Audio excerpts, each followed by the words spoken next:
Hello and welcome to Metal Toad University. This is Class 8. I'm Dan Lin.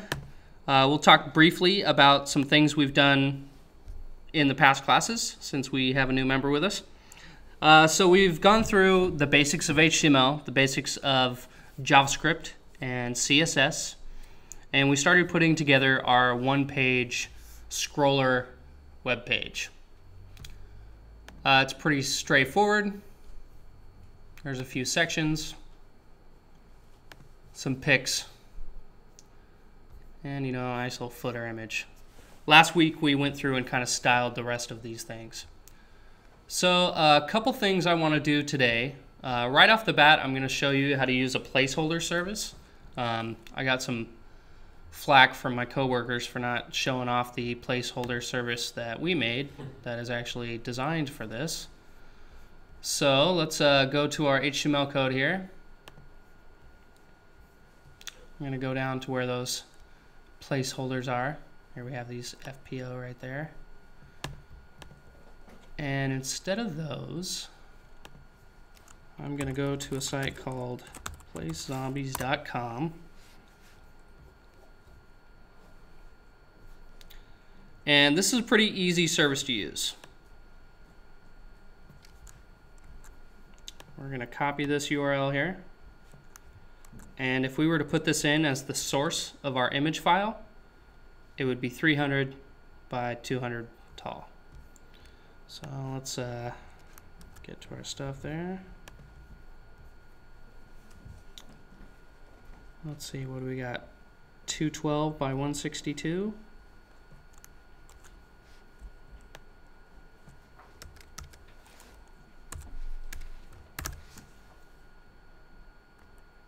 Alright. Oops. Gotta go to my local file here. That's our actual site that's up on the server. That's actually what we'll be talking about next week, is how to get this stuff up onto your server and onto the web.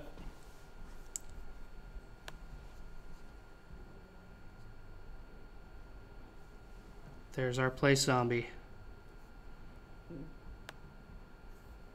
And I'll go ahead and swap these out here. Are they all different logos? They are if we send it another flag. So, refreshing the page. I just added a slash and a 2 to the end of the URL to represent the second one. Oh, no dice. I gotta remember how we did that. We actually didn't publish that feature to the world.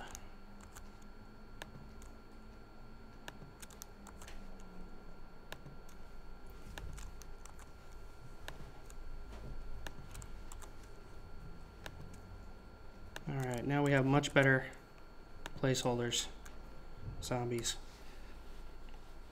So probably next week I'll go into my code and remember how to make these randomize, or I may just replace them with real images. We'll see. In any event, what I wanted to work on today is we have this all styled and ready to go, but I want to talk about what we can do if we want to completely change the theme of everything. So I've decided I want a werewolf theme. And I thought about going out and getting all these things and preparing them, making them all ready. And then I figured I'd rather have everybody see everything we go through to create these. So I'm going to images for werewolves. Ooh, I like that eyeball. I'm going to snag that.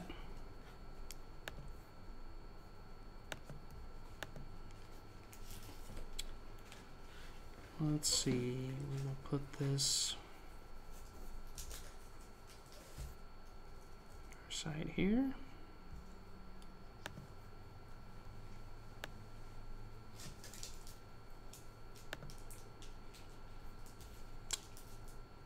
I'm gonna do one thing here. I just put that in the site file, and really I'd rather not do that. I like to keep my design files and my site files completely separate. That way you're not using up extra space or anything. So I'm actually going to move him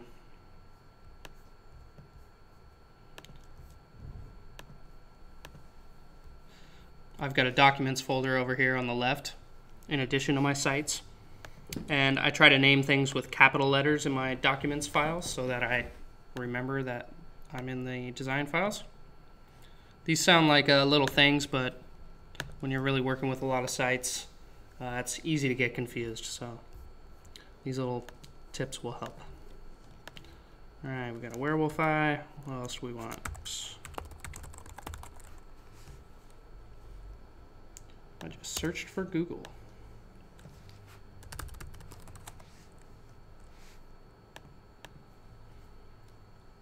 Okay, so I know I'm gonna want something to replace the icon, the skull. So right now I'm just kind of looking for elements that I can make good use of.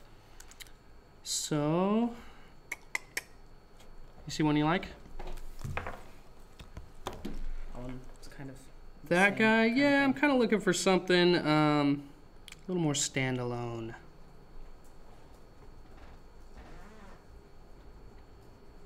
There we go. I like this one. Oh, retro clip art. Looks like they want some. I'm going to use that head right there. So we'll view the original image.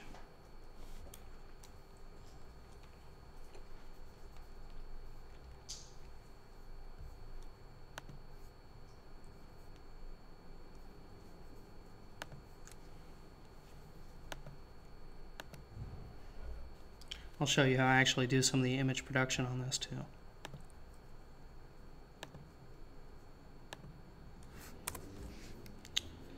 Okay, so let's take a look at our site again.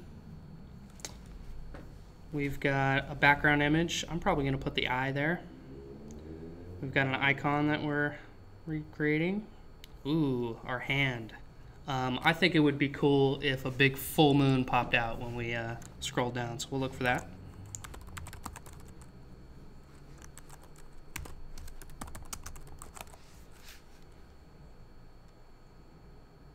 Foul moon. Wow, I'm a great speller.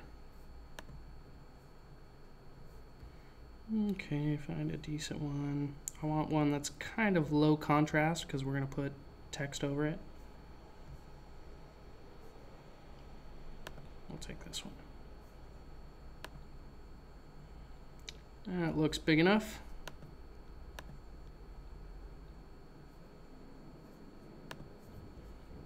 All right, back to our site again. Got this border here. I'll probably just get rid of that. Nothing's really coming to mind for a good border for our werewolves. And then we have our footer image.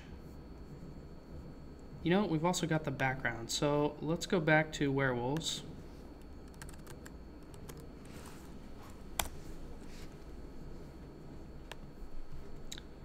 Find one that'll look good on the footer, like this guy.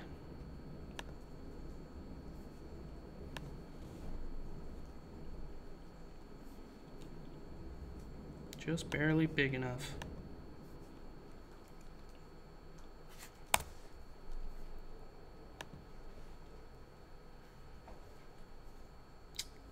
All right, the last thing we wanted was some sort of background. I'm gonna look for fur.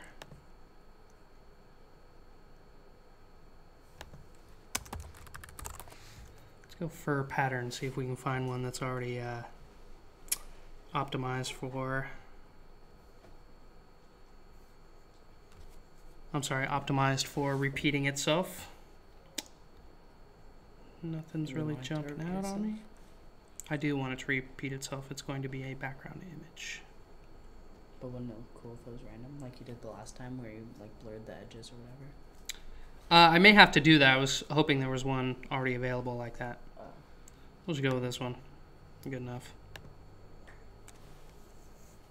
Ooh, but it kind of looks like crap. Okay, I'm gonna look for a different one. It also had a thing.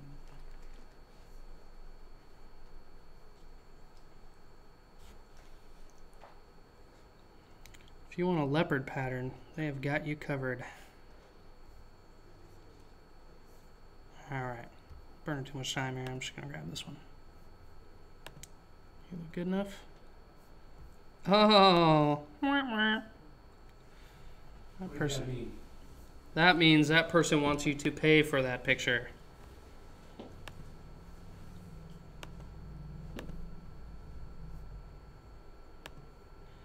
All right, cool. Let's go to our images and do some image production.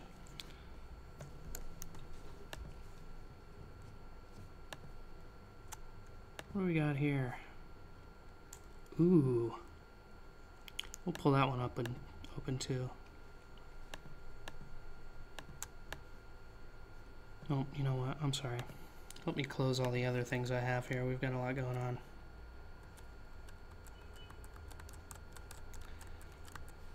Actually working on the DC Comics site right now. Pretty fun.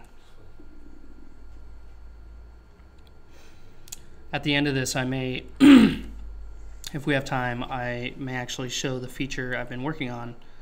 I've actually been working on it for a day and a half now. It's still not quite finished, but I'll give you an idea of the complexity you run into when you're working on some bigger sites.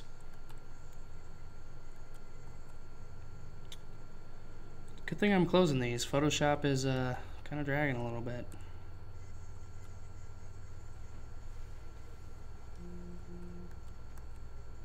All right.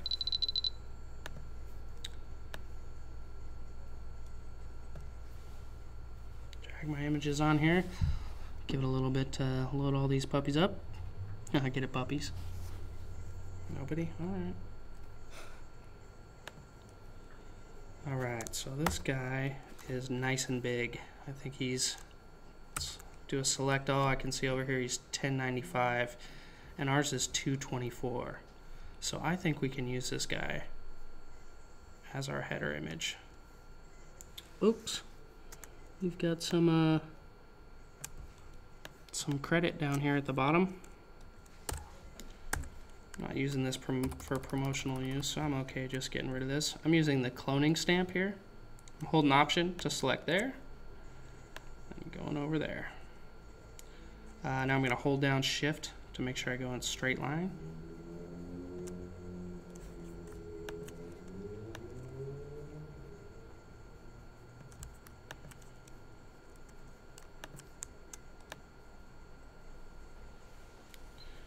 And I think I'm actually going to want a little bit of a fade down here anyway. So we have a nice fade to black.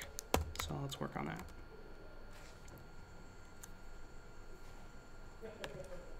So how I'm going to do that is I'm going to stretch my canvas a little bit here. I'm going to select to about here.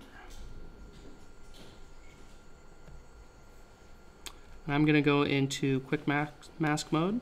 We talked about that when we had our designer helping us. And I'm going to use a nice soft brush here. And I kind of want it to fade out a little more than that. I'm actually going to paint it on. Nice big brush. There we go.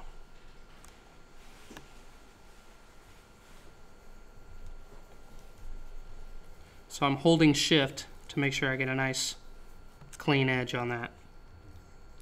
And I'm going to go back with the eraser.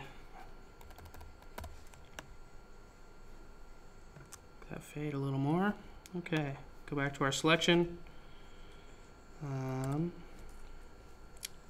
we're going to add a layer just so we don't mess with the original. Oops. And we'll fill it with black. That gives us a fairly nice fade. I'm going to kind of do a little extra here and just smooth out this little corner here. Oops. I have to deselect my selection. Not quite as soft as I want.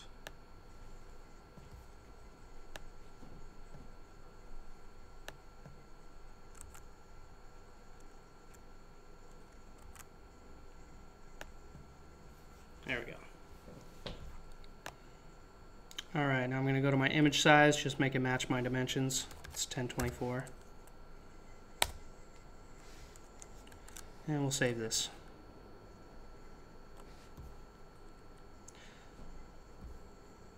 Now I'm going to do a little experimenting over here to see if I can drop this number here. This is our file size.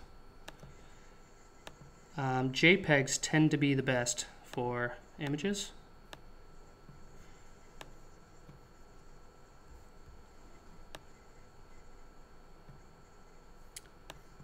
Since this doesn't have any sharp edges, I can kind of get away with bringing the quality way down, because you don't see this JPEGing artifact. You see these very faint lines here that aren't in the original. That's what JPEG artifacting looks like. I'll do it really bad quality so you can take a look at that. Since this is a large image, I can get away with a fairly, let's see, let's make sure we're at 100% here. Yeah, so you can't even really see the JPEGing in this picture right here. Huh. Look at this, you can see where they copied fur and flipped it. But I'm not going to worry about that. So I got that down to 70K, that's not bad at all.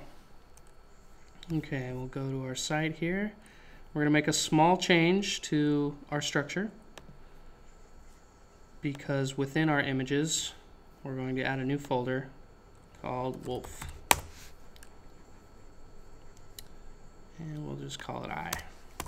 I like short names whenever possible. All right, we'll get rid of this guy. Okay, so I'm going to select this.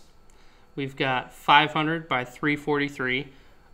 This is when I would normally grab a Post-it note and record those. But half of 343, you can use your toolbar, do it easy. 171 and 250 are the values I need to insert into my offset.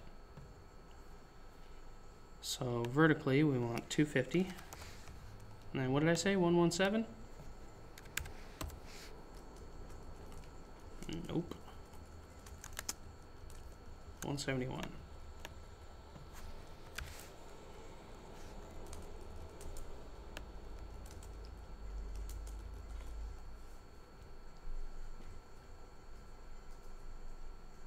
And what you're doing now is getting it to like blend together with the tiles. Yep, exactly.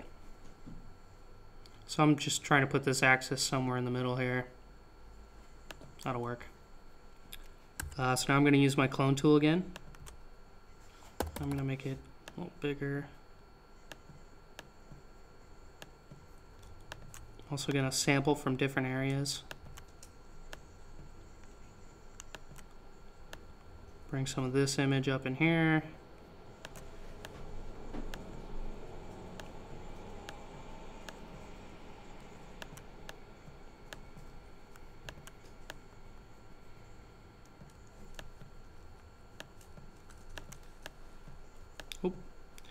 Did you guys see how that line appeared right here?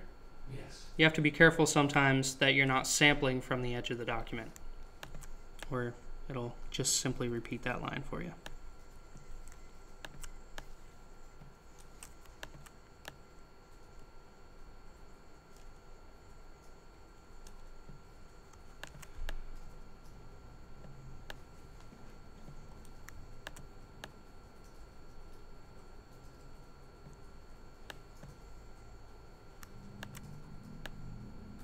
Now, since I'm using a soft brush, I'm getting some kind of blurry effects here.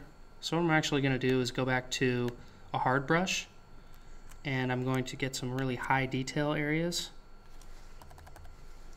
Just kind of insert a little in there. Then I'll go back and smooth these edges out. Oops. So now we'll go back to our soft brush. Now, a lot of times when you're doing web development, these kind of things will be done for you if you're in a larger firm. When you're freelancing, working by yourself, this is all going to come down to you. So this is definitely important stuff to know. All right, I think we're pretty close here. Let's go ahead and run our offset filter again. I'm doing that just by hitting Control F. That runs your last filter. See if I got any more lines. That's looking pretty decent. Run it again. Little line. Run it again. Okay. Good enough for our uses here. I also don't need this to be quite so big. I'm going to drop it down to 250. So that's what our actual size is. Let's see, I bet we can do a GIF on this because they're all very similar colors. So by using diffusion dither, it can simulate some of those colors. So let's drop down to a really low number just to show you what I mean. Oops. So here's where it's blending these 4 colors to try to simulate as many as possible. So I'm just going to bump this up until I feel like it looks decent again. That's pretty good. I'm satisfied with that. 25K is not bad, so we'll do that. Call this BG. We're in a separate folder, so BG is perfectly acceptable. Werewolf. This is our footer.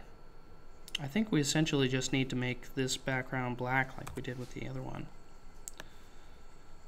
So we'll do the same thing, go into our quick mask mode, modify our selection.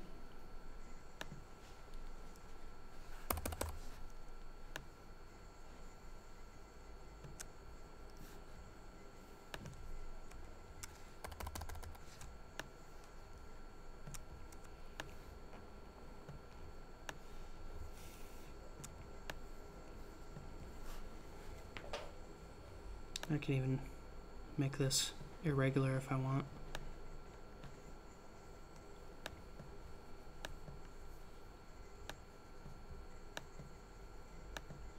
There we go. All right, go back here.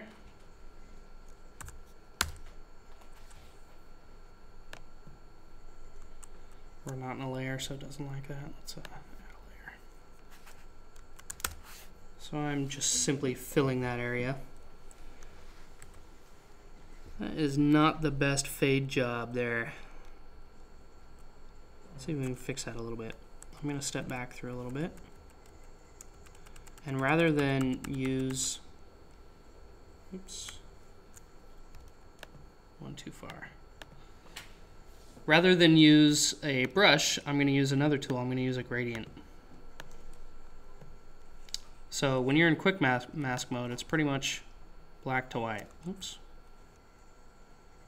So I want it to fade from about, let's see, we'll switch these. I want it to fade from about here to about there. There we go. Now if I add a layer and fill that, it should look a little better.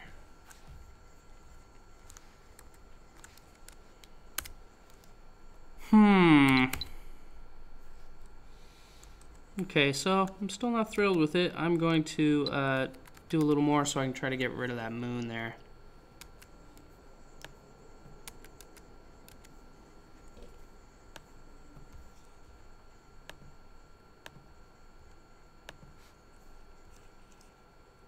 We'll fade from here. That's probably a little better. Oops. Oh, didn't like that. So I could add a quick mask first. There we go. Alright. Uh-oh. I filled with white first and it kind of added a little effect there. Yeah, that's a little better. Alright, that thing's still bugging me. Oops. Use my brush to paint a little more black over it. We'll get there. And now I'm going to do some of this irregular shading that I was doing earlier. Alright, happy with that. I'm going to go and now I'm going to trim it. So I select my marquee tool and go to about here.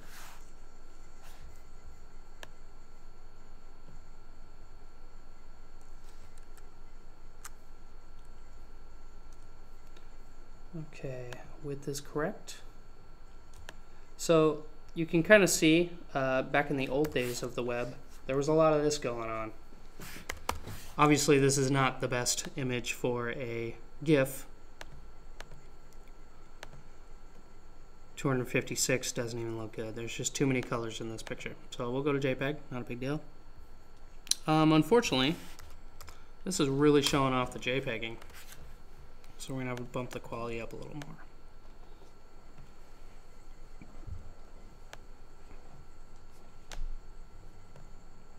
All right, I'm happy there.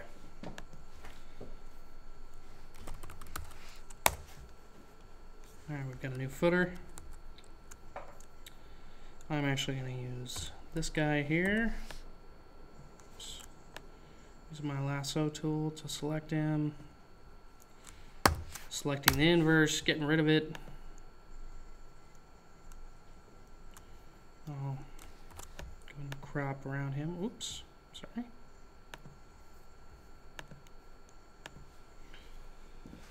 And now I'm going to use a tool in Photoshop called the background eraser. This one's pretty darn handy. If I were to go here, it just starts making things transparent. So now if we put a black background behind that, we can take a look at what that'll look like. Not great. So let's go back. I'm actually going to, I'll show off a little bit of the pen tool. The pen tool is a very, very precise way to select things. I'm going to be kind of rough with it so we can kind of blaze through this, but essentially they're Bezier curves. So this is exactly how your computer does the math to figure out where things go. So I'm doing a point and I'm adjusting the curves. Something looks off, I come back here and adjust it.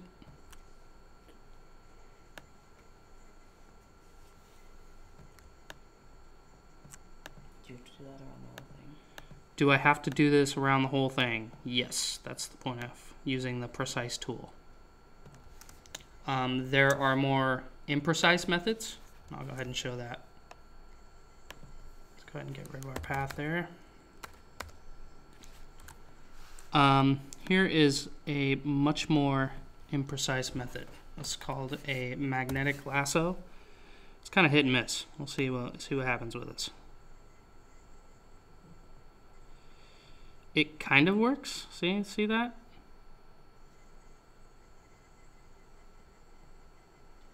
It just attacks anything that's not white space?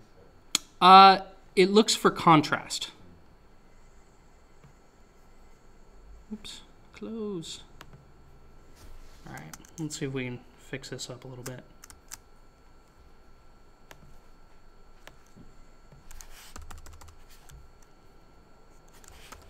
So the quick mask makes it really easy to just kind of go in and adjust your selections.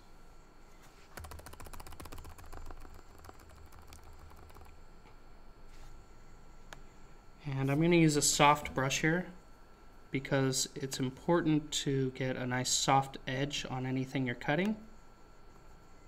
Otherwise it'll have, very jagged edges and you'll be able to tell that it was cut out.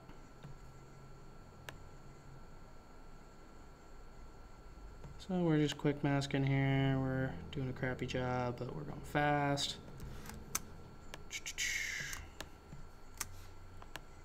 Getting through this boring part. Not everything about this job is super exciting.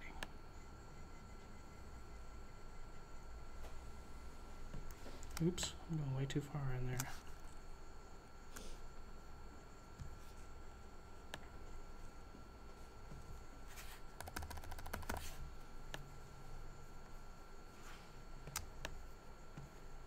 You see the difference right there. We have that really hard edge from the lasso.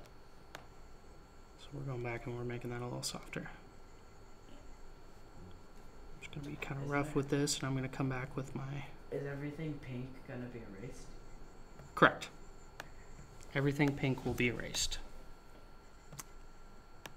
Okay. Bring my tools back up, grab my brush, drop it down to a real size. I'm just going to go over some of these outlines here.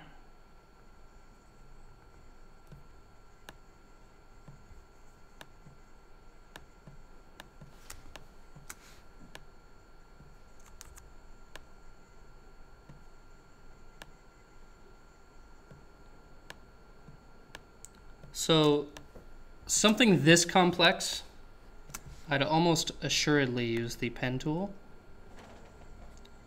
And then once it gave me a path that was very accurate, I'd go back and I'd turn that path into a selection. Those are the marching dots that you see around things. And then once I had a selection, I would feather that selection. That's here in select, modify, and there's feather. And that will blur the edges for you. So you select a amount. Usually 1 pixel is good enough for a cutout. And it will blur the edges for you. So that's how I probably would have done this if I was doing a pro job on it. But in the interest of time, and I'm even getting bored, I'm just going to call this good. All right, switch out of our Quick Max. That's gonna be that's gonna be the skull and stuff. Correct. This will be our skull. It's going to be a button anyway, right? I'm sorry? It's going to be just a very small. Yeah. Right, it's going to be really small. All right, so now let's do our black test. Hopefully it's a little better than our background eraser worked. Oh yeah, just fine. All right, so we're going to trim this. Get it down there. And I am going to go to our site, take a look at how big this puppy is right now.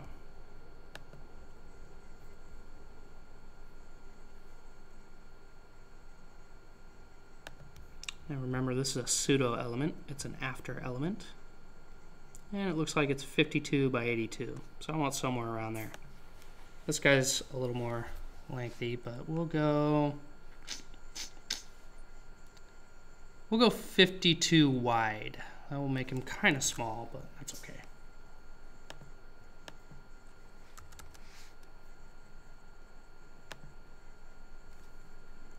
So that's 100%.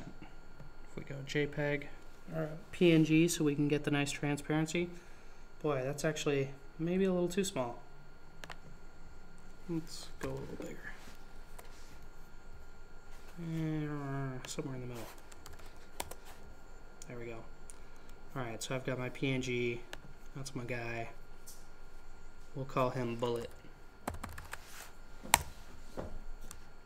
Okay, get rid of that one. I'm closing these and I'm not saving them. Normally that's not something I would do. Normally I would save every change that I've made to every design file, because nothing sucks more than having to go back and redo something that you already spent time on. I don't remember. Is there a way to search for a certain amount of text in your HTML and then change all of that text? Just yes, absolutely. I don't know that command offhand. Here, if we go to our Sublime Text. because isn't that what you're gonna need to do for replacing the images? No, Oh, no, that's not what I'm going to need to do. If you want to know how to do that, there's ways to do that within each text editor. Okay, let's get our last image here. Full moon.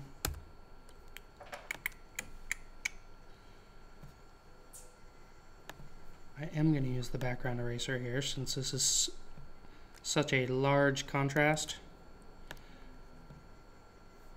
Hello. Are you working there or not? Oh, I have this checked. Protect foreground color. Black is my foreground color. So that's never going to work. Let's do this. And I have it set to find edges, so when it goes to an edge, it won't go in. You also have options of contiguous and discontiguous. If you have discontiguous, it will take out all black that's in the circle, no matter where the edges are.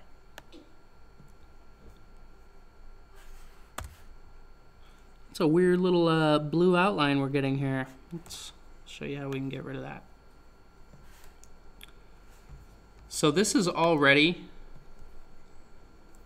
where was I going with that? This is already transparent, and it's already got a soft edge because the background eraser kind of does that. Let's see what we're looking at here. That does not look bad at all. But I kind of want it to be, I want to get rid of that blue. So what I'm going to do is I'm going to select this. I'm going to go to Modify, contract by 1 pixel. I'm going to go back to select. I'm going to feather that by 1 pixel. Excuse me. I'm going to select the inverse. Go ahead and use the menu command so we can see these. And make sure I'm on the right layer. I'm going to hide my selection so I can actually see what happens when I hit delete. There we go. So now we'll trim this guy up.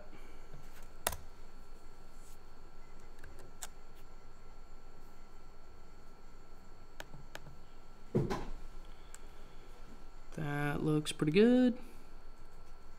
Uh-oh, we've got some weird loss of information over there. Oh well, good enough for our purposes. So we're at 100% here. I think that's probably a little large.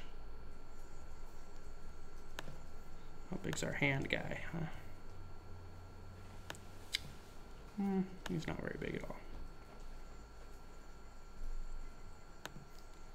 I'll make this 200. That's good enough. Now we'll go 250 to be sure. Moon. All right, and let's see, I think that's about everything. So now we're gonna go back to our styles here. And I'm gonna look for the things that have images that we've applied styles for. Oh, I remember we tried to put everything at the bottom to keep our stuff separate from the main boilerplate stuff. Okay, body. I'm gonna copy this. And there's a couple ways we can do this. We can put our overrides, you know, in line next to each style, or we can create a new section. I'm gonna go ahead and create a new section. I think that's a little cleaner. Wolf theme here. And add body. But this is only going to apply if this has the wolf class. So now we're going to go into wolf and apply that. So let's give this a test really quick. Refresh this page. I'm going to inspect the element. I'm going to add the class manually.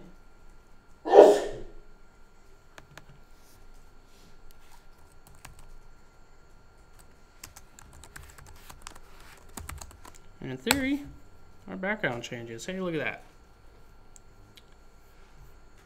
All right, so now that we've got that one, we're going to look for some more images here. Header.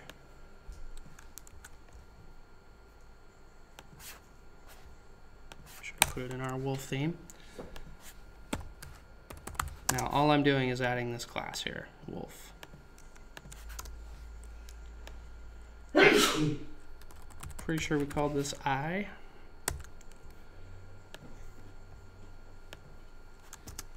How did you remember what kind of image you saved? I'm sorry? How did you remember what kind of image you saved? Oh, whether it was JPEG or PNG? I don't know. I either remember it or I don't. Okay. Oftentimes I'll get it wrong and I'll just experiment. That's right. We had a problem with live reload before. Restart it here quickly and see if that works for us.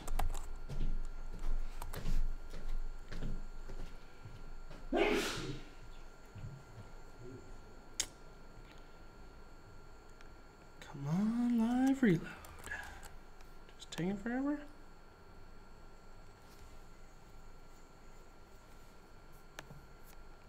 Oh, while we wait for that, we'll just go over here. Look for more images. I'll keep the logo the same for now. Our hand nav.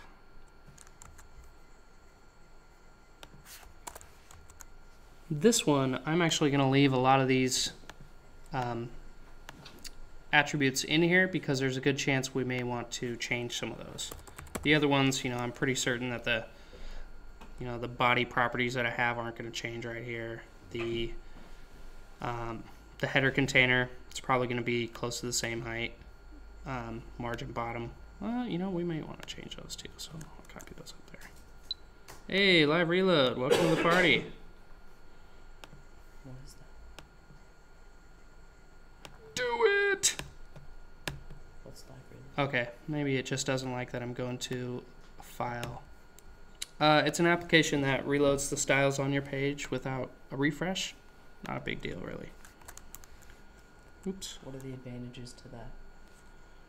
Okay. I'm sorry. So you don't have to refresh the page manually.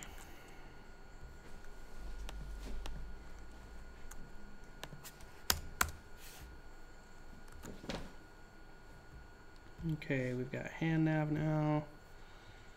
I think we only have a couple more images here. Oh, I do want this.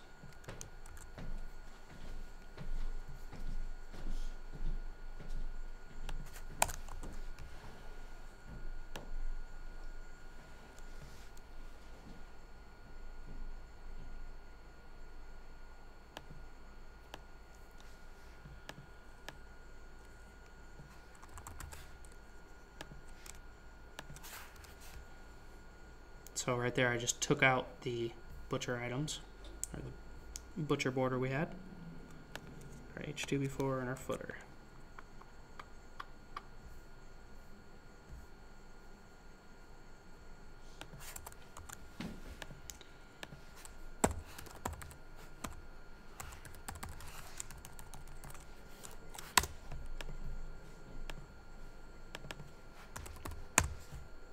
So I happen to know that the moon and the bullet had complex transparency, which means I had to save as a PNG. I happen to know that we did the eye as a JPEG, to save on a file size, and we did the BG as a GIF. Footer, we also did PNG. Just gotta add wolf here. So are you just replacing everything with this new thing? Yes, but the key is I'm doing it all with the class of wolf. Oh. And this is where the cascading will really come into play. And what I'm hoping is that you students will come back with new themes next week. This is really all we need to do. That much code for a new theme, and actually we probably don't need most of this. We'll work on it. Is that syntax for CSS, is that anything that, as it was before, except the child of an element that is of class wolf, or is that? I'm sorry, I didn't understand that question. Sorry. So the body is what you said, they have the class ID wolf. Mm-hmm. And so the syntax is wolf hand nav. Right. Any hand nav, anything that's class hand nav that is a child of an element that is of class wolf. Perfect. Yes. The question was, we have .wolf.handnav, and the question was, if we put wolf on the body, anything that has the class of handnav that's also a child of anything that has the class of wolf will trigger this rule, and that's absolutely correct. Up here, you'll notice that I had to use the syntax body.wolf, and that's because the wolf class is actually on the body. So for right now, we'll just add wolf to our body here.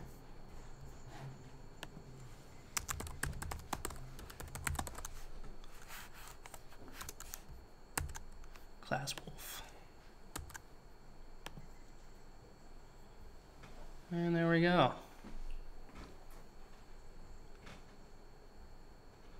Wolf guys. Moon. You'll see I'll have to adjust some things to make this work right. Oops, our footer didn't appear. Wonder what we did there. Oh, that's right. We went JPEG with the footer, didn't we?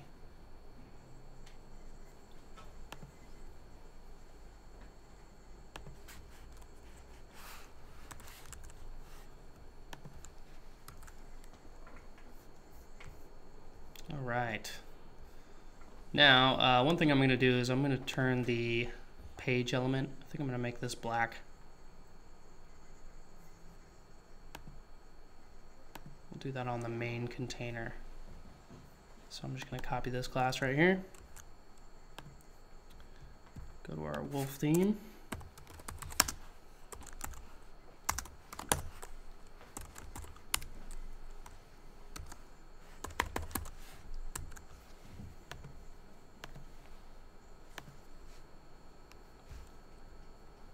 There we go. So that looks cool, but I kind of like to let a little of that texture shine through because it looks a little bland. The furry texture. Mm-hmm.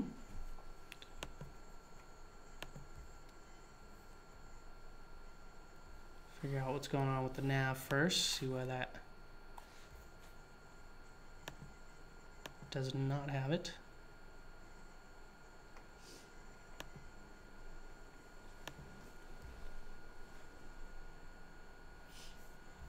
Weird.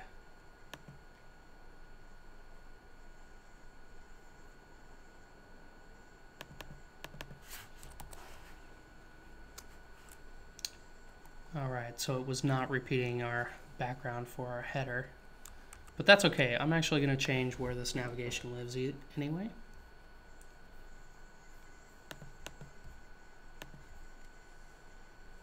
Got our nav. I'm actually going to make our header a little smaller.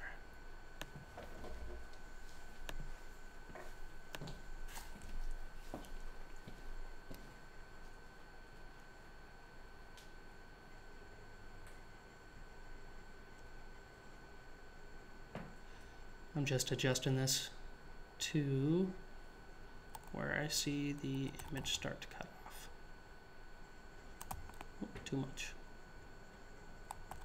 That's about good there. 695. Make sure to remember to copy this back to my style sheet.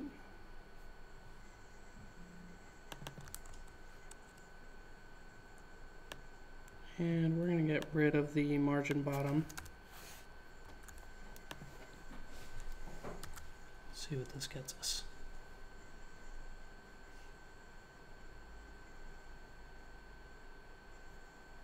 Oh, looks like I'm going to need a little of that margin bottom.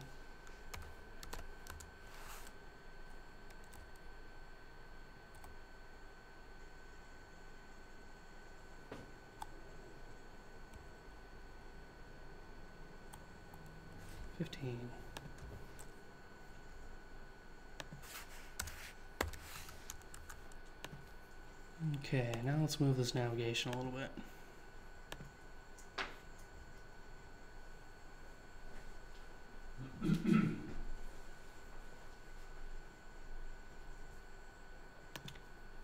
So it looks like our navigation's just stacked up there.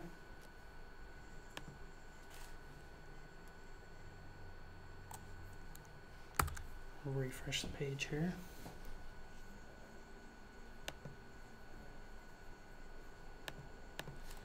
So I'm kind of expecting this to bring the navigation up. I'm not exactly sure why it's not.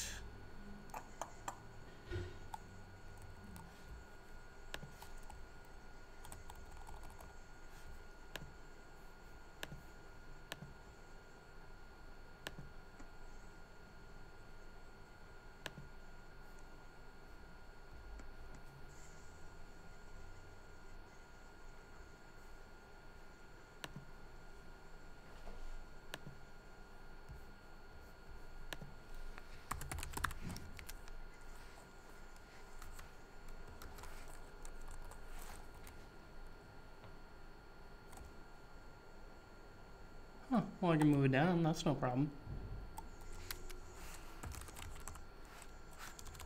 Let's try putting a margin bottom on this. Alright, go negative 20. No dice. Oh well, rather than sit here and experiment, I'm just gonna move on. Actually, I take it back. I'm gonna move it by making it position absolute. So this will take it out of the flow.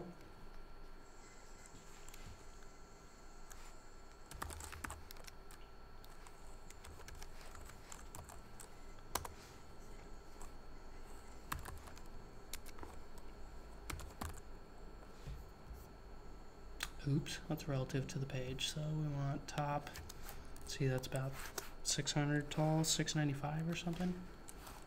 Yeah, I like that there. And now we can reduce the negative margin here to bring that header back up a little more. or increase, sorry.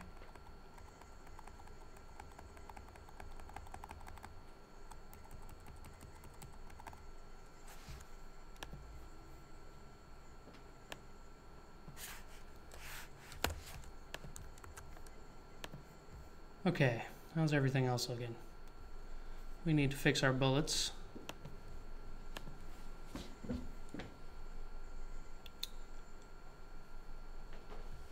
After height.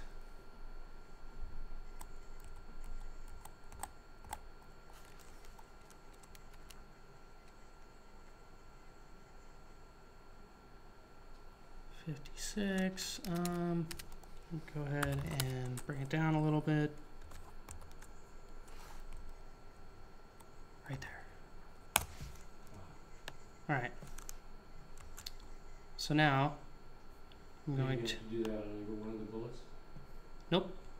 I'm changing the style. And the style applies to every bullet. So the height's 56, and we got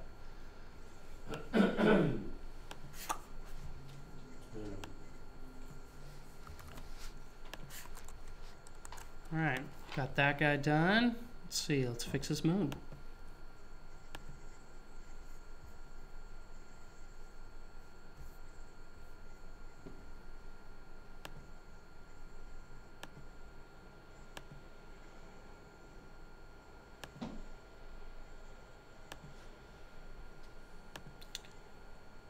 There we go.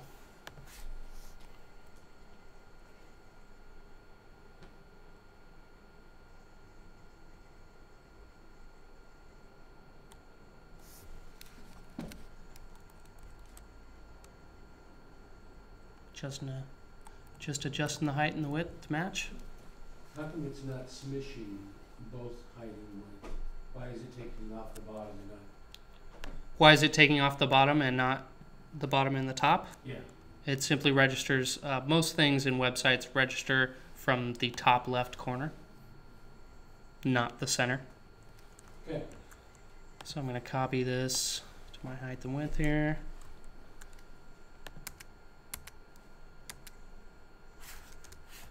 Alright, so I know my z-index isn't going to change. I know I still want it to be on top of everything.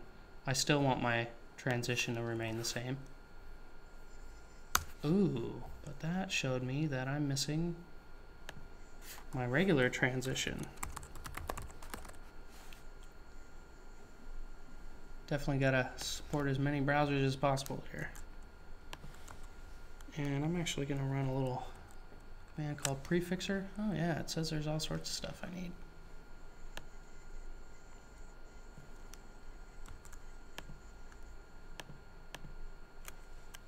You run a shortcut tool? I'm sorry? You ran a shortcut tool?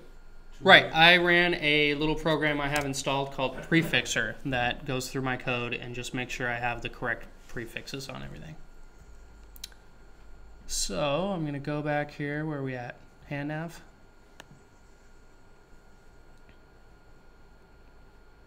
Let's see. I think I don't need position fixed. That's already specified. Don't need width twice. Probably don't need width twice down here either, do we? Oh, we don't have it. Okay. All right. So let's refresh. Make sure we're still looking good. Ruh-roh.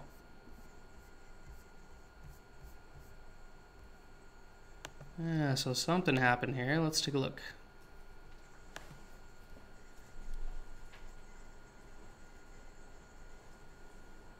Oops, I think I took position fixed off the wrong thing.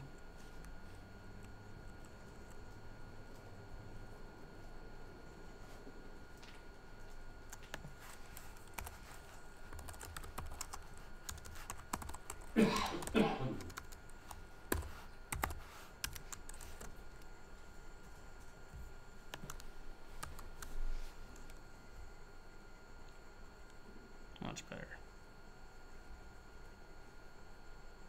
Bullets look good. The moon's coming in good. We've got a footer. I'm just gonna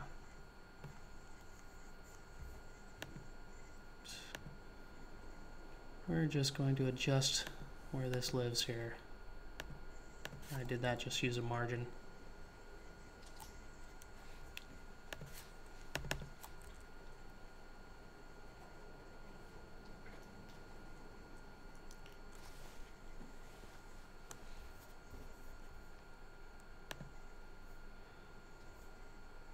Copy this back to my code.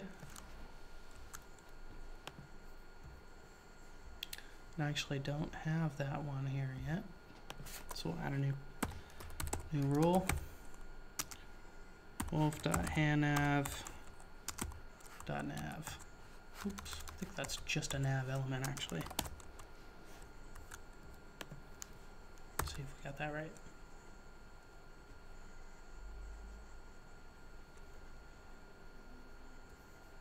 Yep.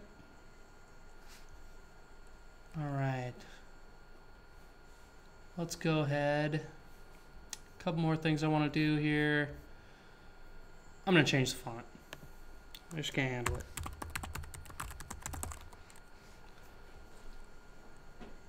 Yes, I did mean that.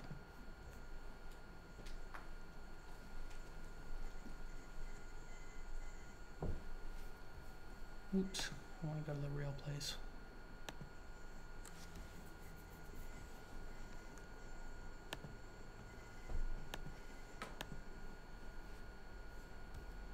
All right, I want something wolf-like.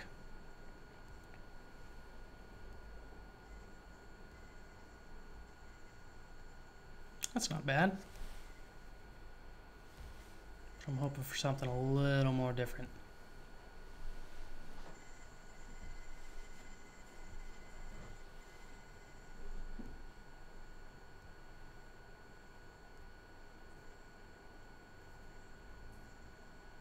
There we go. That's what I want. Quick use.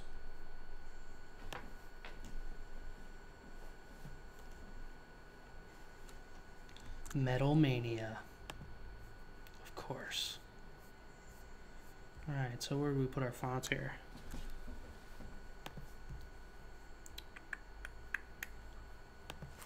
Next to the Parada. Okay, so now we need to find where we specified our font.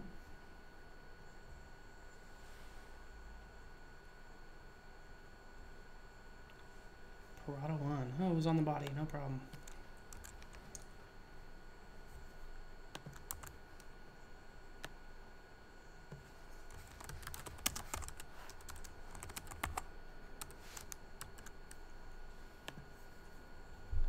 Alright, let's see what we got.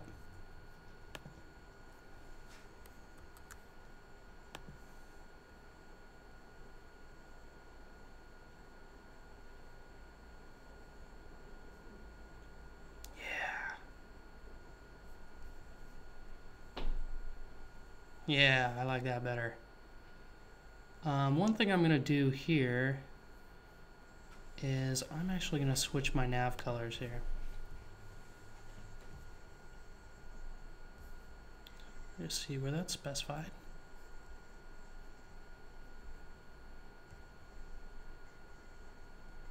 Right here. So we copy this. This is actually good because I wanted to adjust the padding and margins too a little. Change this to black. Did we have a hover down here too? We did.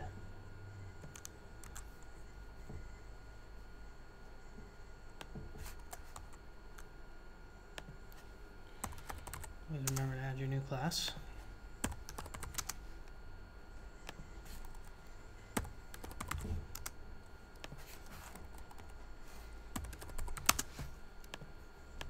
Alright, I'm going to take these off for now. I'll go ahead and do margin 5 pixels on the top and bottom and 0 pixels on the right and left. And we're going to make this red. So now I essentially switched the colors. So when we're down here, they'll be black and then they'll go to red. I think that looks a little better. All right, so there you go. We have created a whole new theme. Let's see. I did want to make our main page try a little RGBA here. See if we can get a little bleed through of that pattern. 0 red, 0 green, 0 blue, and maybe 0.7. So 70% black. Let's see what that does for us.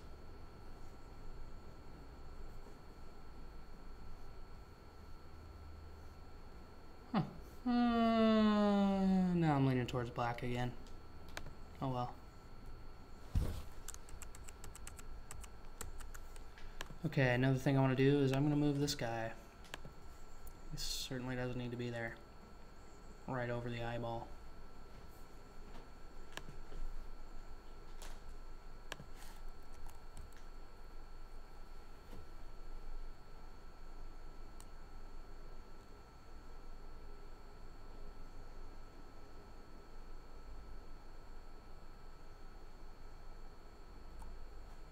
It's better.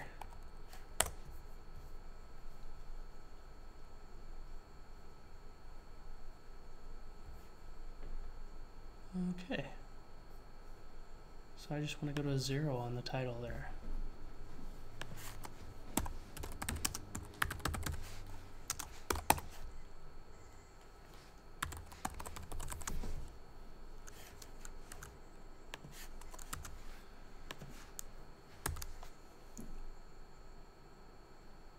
What wrong? What happened?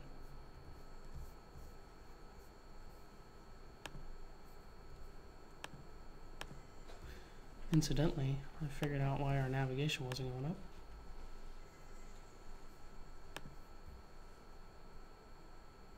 Oops. It's margin, not top. My bad.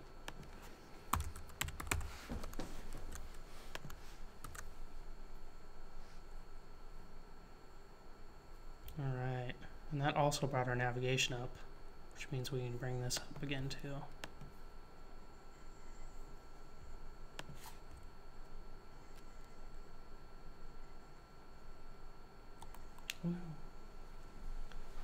Okay, so I don't. There we go. No. Okay, so I always want this image to be above. So I'm going to add a Z index. 1 is normally enough for something like this because everything defaults to 0. Now I can bring this up and still look good. Oops, can't bring it up that far though. Alright, that's good.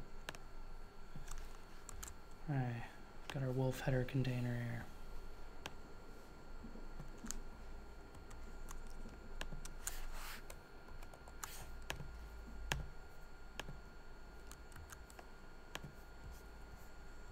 Okay, that's not bad.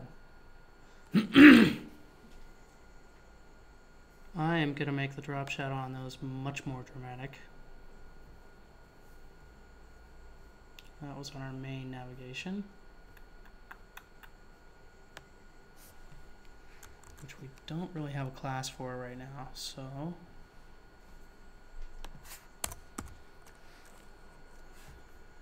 again, that's in the header container. So I'll do header dash container A. Oops, A hover. So when you hover over the A tags that are in the header container and you have the wolf class applied, make it more dramatic.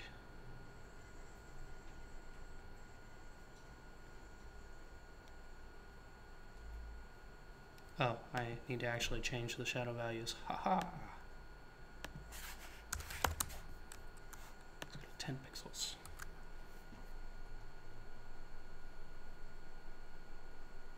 There we go. Pops a little better now. All right, cool. So let's step back a minute. Take a look at what we've done. Navigation needs a little better spacing, but I'm pretty happy with this. We go inspect our element, take off our wolf class. We'll see what happens.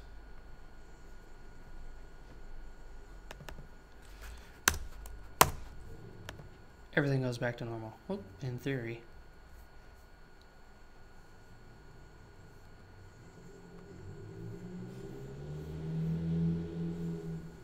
So when I was messing with that, I messed something up on our hand nav. I believe instead of position fixed, we had position absolute.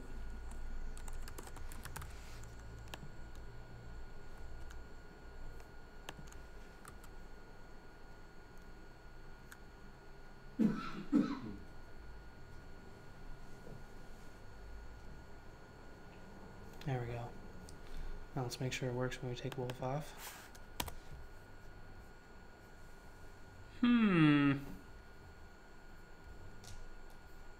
So that tells me something in the wolf hand nav up here has what I need that isn't down below.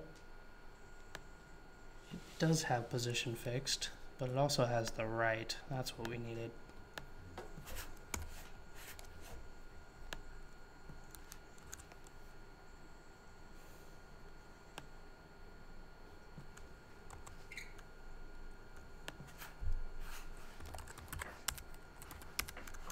Now that I have it on my base class, I can take it off here, the position fixed.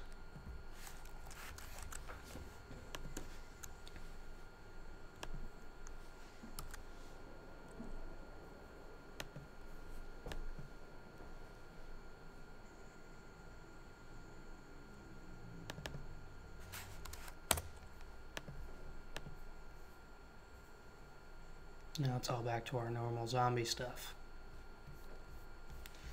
Cool. Okay, we're going to take a very short break. Very short this time. I'll take the question in just a sec. When we come back, we're going to build a very small toggle to allow us to add and remove that class. Does that answer your question? Yep. Awesome. Cool. So let's take a small break. Do you have a question? Yeah, is there a way to make the same website without editing the HTML load different ways each, like, randomly? Like, take off a class, like you did with the wolf, so it could load both ways randomly? Is there a way to do So is there a way to randomly apply the class? Sure, you could use a little bit of JavaScript to generate a random number depending on how many themes you have. And say if it's the random number turns out to be 0, you don't add a class. If it's 1, you add the class of wolf. If it's 3, you add the class of blah, blah, blah. And it would be random. So in theory, we could do both of those classes. Yeah, you know, we'll actually do that when we come back. But let's take a small break. We'll be right back.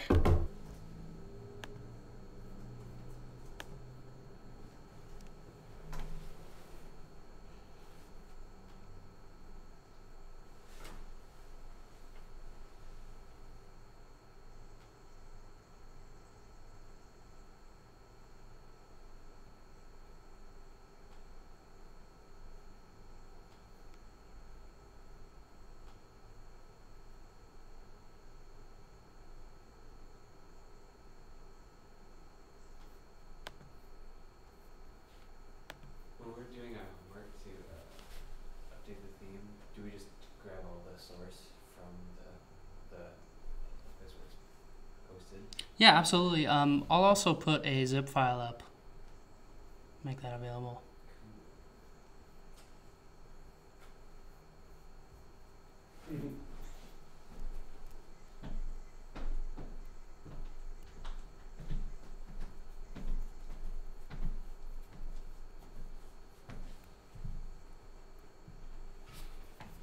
Should be getting started here pretty soon.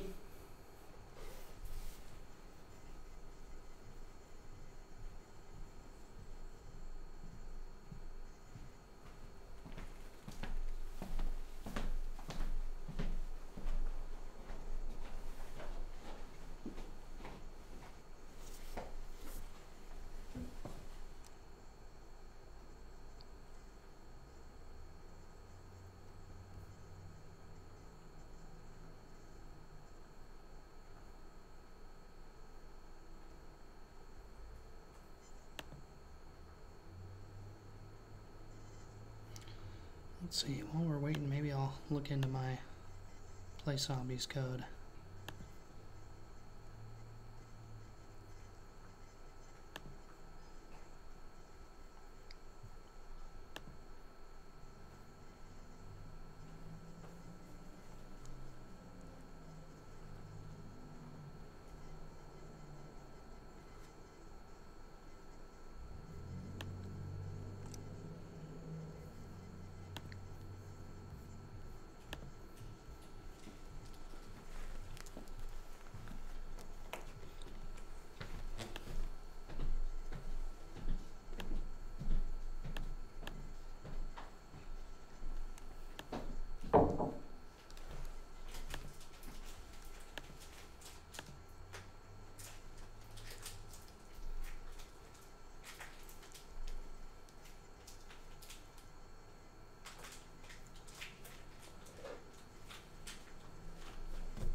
I'm not sure what's going on there. Oh well. All right, so we've got everybody back in the room. Let's go ahead and get started again. We're going to build a couple small toggles. In our index here, we're going to put these at the same place as our hand nav.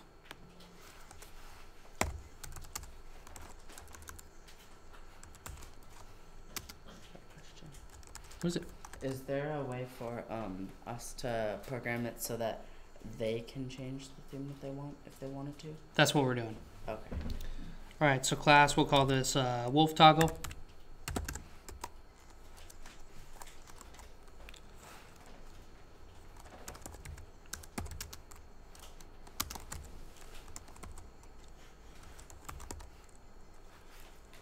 We should probably put a link here so they can actually click it.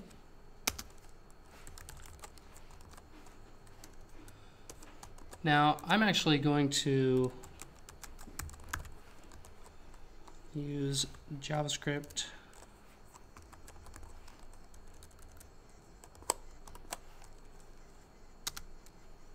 there's some ongoing conversations on the best way to populate the href of a link tag when you just want to do something with JavaScript.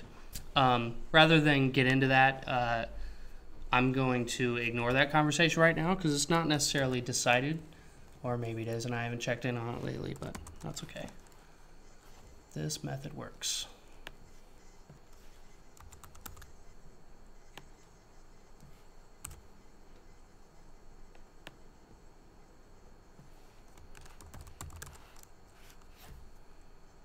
All right, wolf toggle, Z toggle.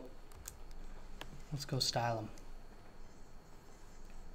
These I want to be in my main styles since they're pretty much going to be up all the time. And I'm putting it near my hand nav because it's kind of similar.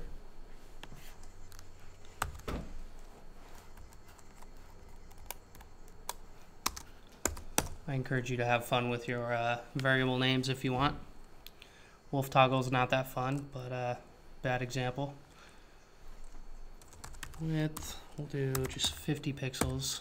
We'll have the height 20 pixels. Let's go 30 and 60. Background, rel. I am going to steal the wolf background for this.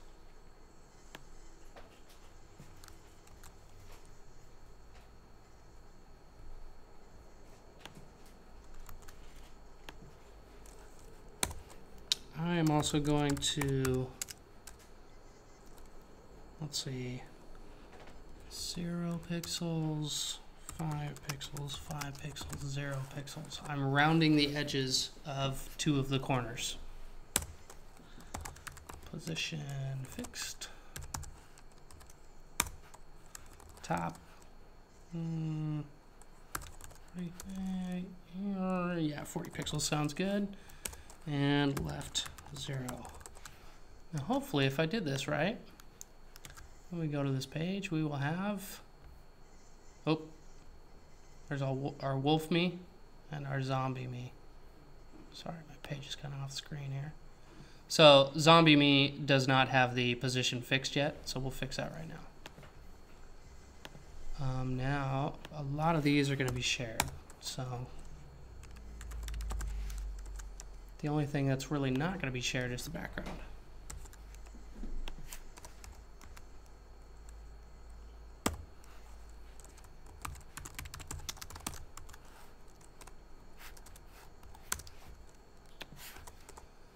I know I'm a horrible typer, sorry. Tested myself the other day. I'm up to 50 words a minute. That's good for me. But bad for students watching me type. Alright.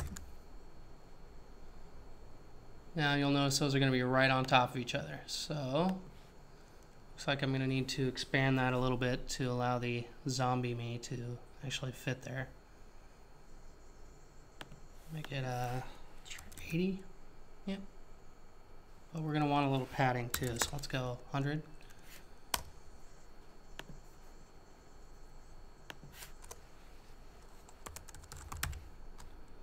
padding. I don't want any on the top or bottom, but I'd like about 10 pixels on the left and right. Change our width. Take a look at it. Now, one thing I'm going to do,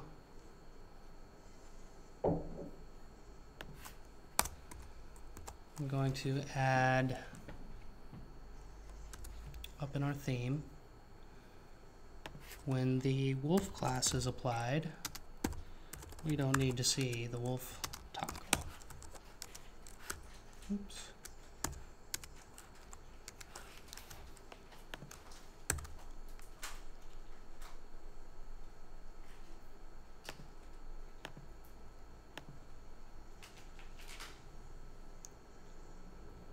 All right.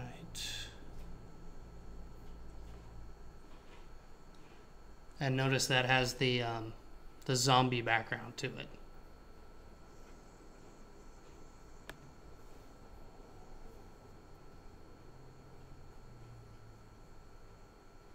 Let's go ahead and make the text white too.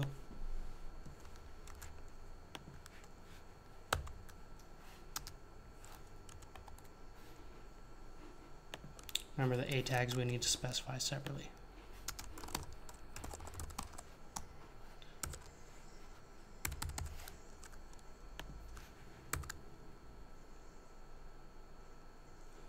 Okay, 100 pixels is too much.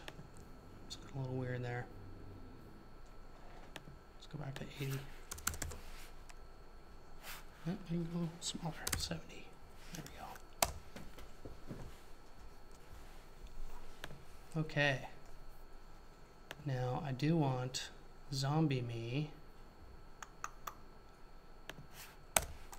to use the other font.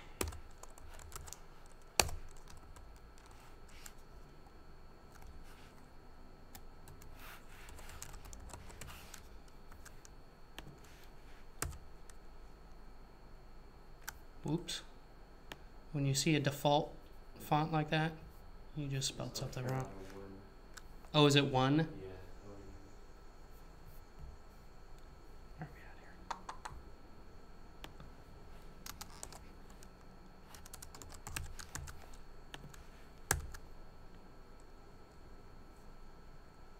here? There we go. And I need to change that width again.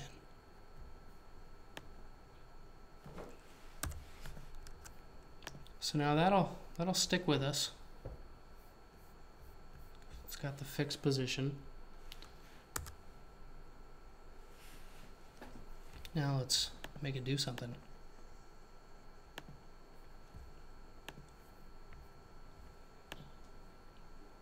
Wait, sorry, one more thing we need to do.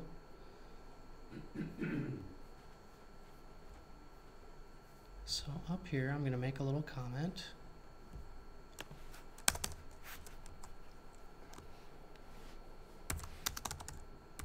Default theme is zombie. We have a saying about comments. I don't know who originally came up with it, but it's always code as if the person maintaining your code is a violent psychopath who knows where you live. Essentially, make your code easy to read, because if you're working on any type of professional project, someone else is going to come along later and see that code. Number one, you want it to be easy for them and you, if it's you, to modify it. Number two, you don't want people talking smack about your code. All right, default theme is zombie, so the zombie class, when the zombie class is applied, we are going to hide the Z toggle.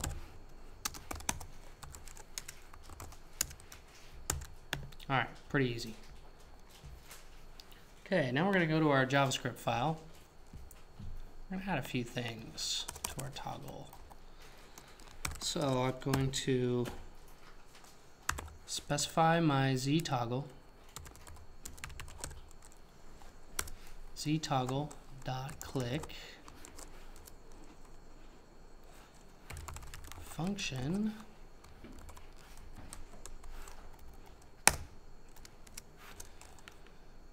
and when that happens, we are going to, oops, on the body of the document, we're going to add a class, zombie. And we're going to remove a class. Notice I just tacked right onto that. We're going to remove the class of wolf. We're going to copy this, change it to our wolf toggle.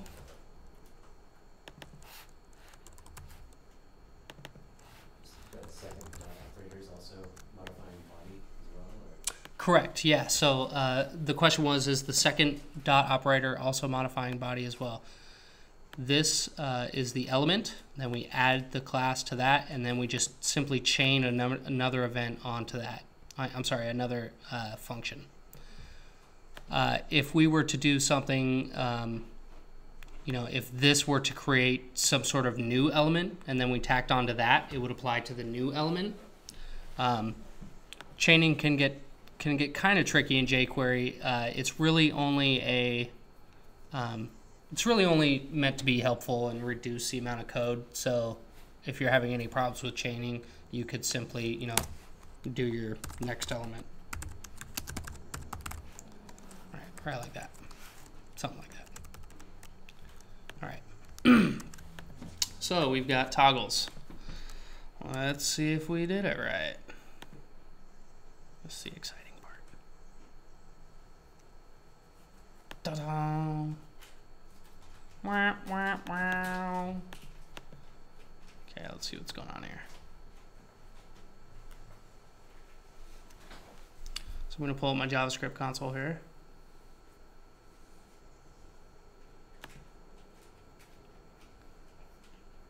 Lots of unsafe JavaScript errors from Facebook. We don't care about those. Unexpected token. Oops, I typed something wrong. Where is the weird? Oh, where did it say that was? 54? Oh, yeah, instead of $sign. Ha ha. I was looking at that. Yeah, speak up next time. All right.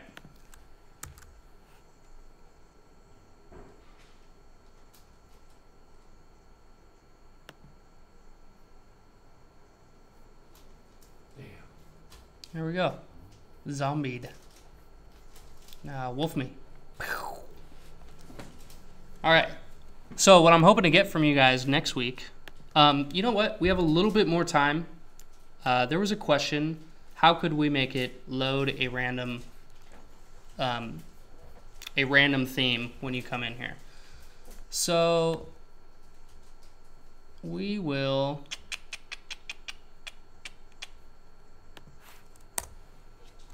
Okay, boy, I work in Drupal so much I forgot the basic JavaScript or the basic jQuery when loaded. There's a shortcut for this, and I should probably know it. Right, document ready, that's what it is.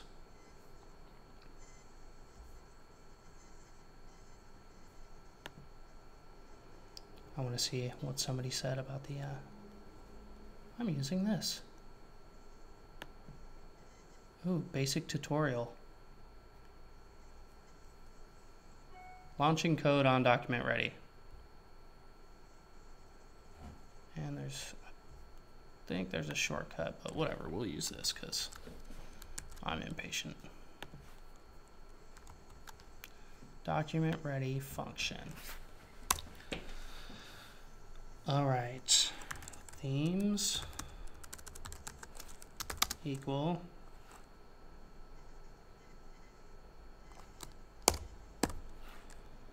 that's an object. Wolf zombie.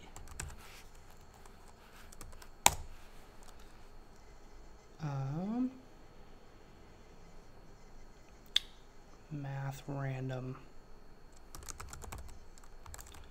num equals math dot random, maybe.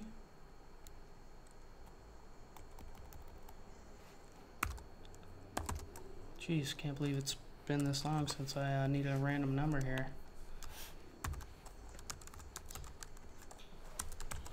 So JavaScript, random number. Can't be the first guy. Man, it's a good thing. Oh, hey, I had it right. Between 0 and 10, so I'm just going to do by 2.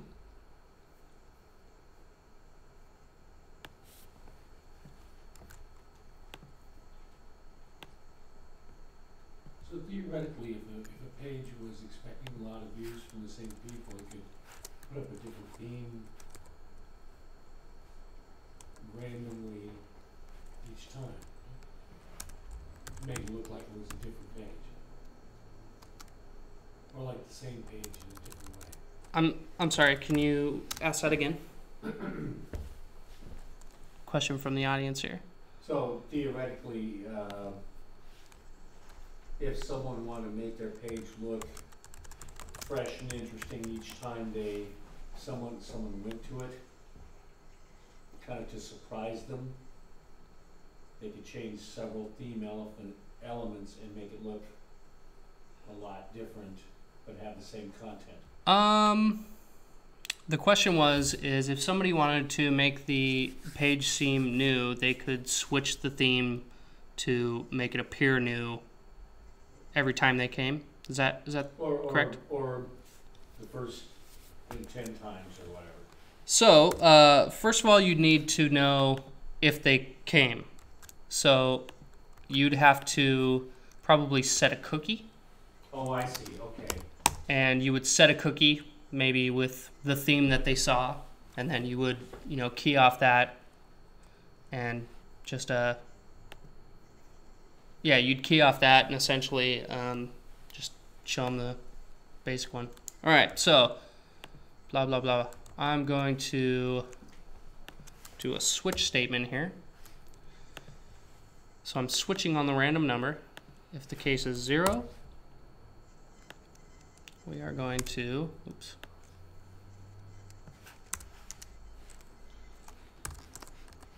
on the body,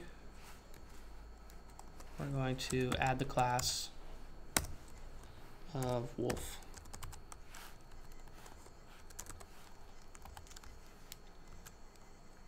Case 1.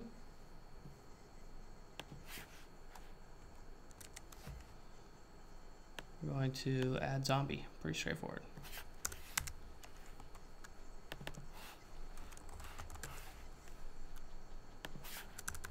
Now, you see there's a default here. It's always a good idea to have a default, even though I know this is always going to work.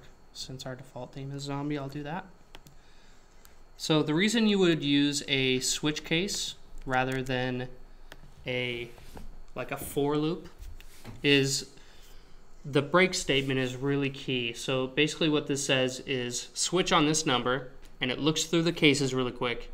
The minute it finds one, it does that and then breaks out of the switch statement. So it doesn't continue running for each variable you have. This isn't the best example to explain that, but it's basically a more efficient way to select something if you have to. All right, wolf. Wolf. Yeah, you didn't call remove class. Oh, I didn't remove the class. Good call. Oh yeah, I need it. I need to remove it here, don't I?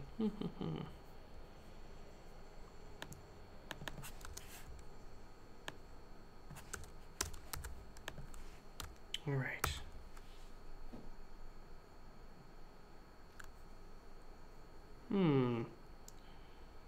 Looks like it added zombie, right? Should have. Let's take a look.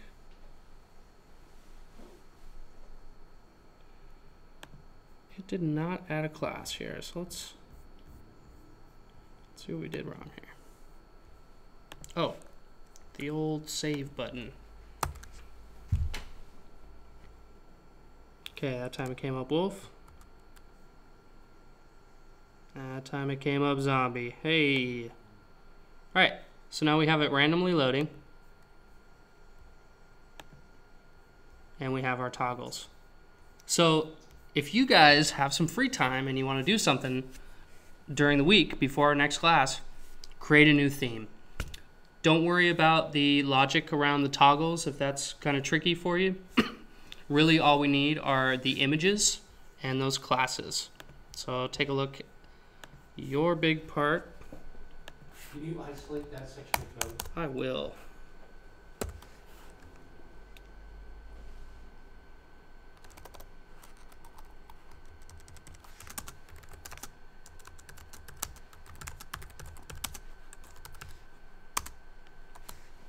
I could even go farther than, a comment and actually,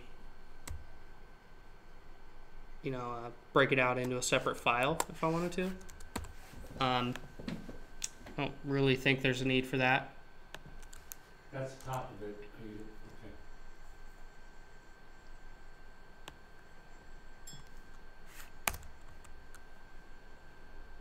Oh, looks like we got a question here.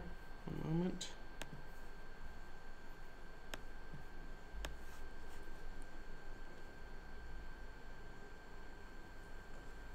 Or not. Not sure what that was. Random beeps. Alright. This is the default code. This is the theme code. Good. Okay. So, this is not a lot of code to write. Not even 100 lines of code. And it's all copy and paste.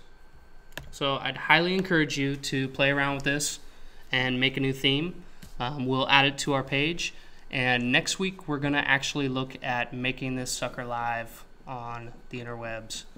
We're going to talk about some server stuff. It might be a little over your head. I'm going to go into details about it anyway. And then once we go through putting this on my live VPS, which is a virtual private server, we can talk about some of the more easy ways to deploy stuff if you're just getting started. But that about wraps us up for this class. Any questions before we sign off? Cool. All right, well, thanks, everybody, and we'll see you next week. Oh, do you have the most recent code for the current page anywhere?